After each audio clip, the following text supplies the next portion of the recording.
Situata në lindjen e mesme po përshkallëzohet sërish, ndërsa Izraeli ka ndërmarrë sulme më të rënda ndaj Libanit që nga fillimi i përplasjes me Hezbollahun muajin e kaluar. Shpërthime të njëpasnjëshme tronditën Bejrutin, duke mbuluar kryeqytetin me tym dhe duke shkaktuar panik mes qytetarëve.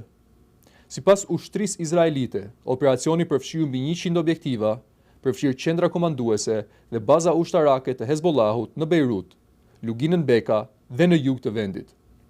Autoritetet shëndetësore libaneze raportojnë për dhjetra të vrarë dhe qindra të plagosur, ndërsa bilanci pritet të rritet. Sulmet kanë goditur edhe zona të banuara, duke shtuar shqetësimet për viktima civile dhe dëme të mëdha infrastrukturore. Këto zhvillime vinë në një moment kur Hezbollahu kishte ndalur përkohësisht sulme ndaj veriut të Izraelit dhe trupave izraelite në Liban, në kuadër të një arpushimi 2 javor mes SBA-s dhe Iranit.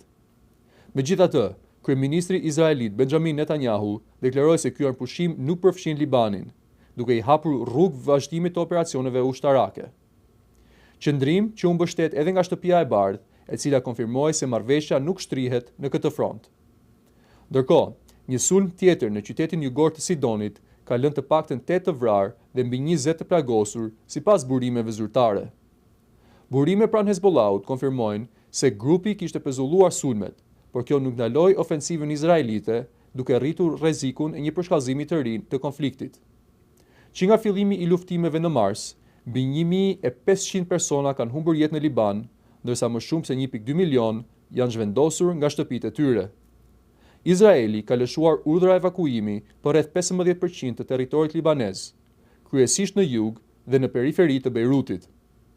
Analistët paralajmërojnë se situata mbetet jashtëzakonisht e brisht. Edhe pse ekziston një arpushim në një pjesë të konfliktit rajonal, mungesa e një marrëveshjeje gjithëpërfshirëse po e mban rajonin në prag të një përshkallëzimi më të madh.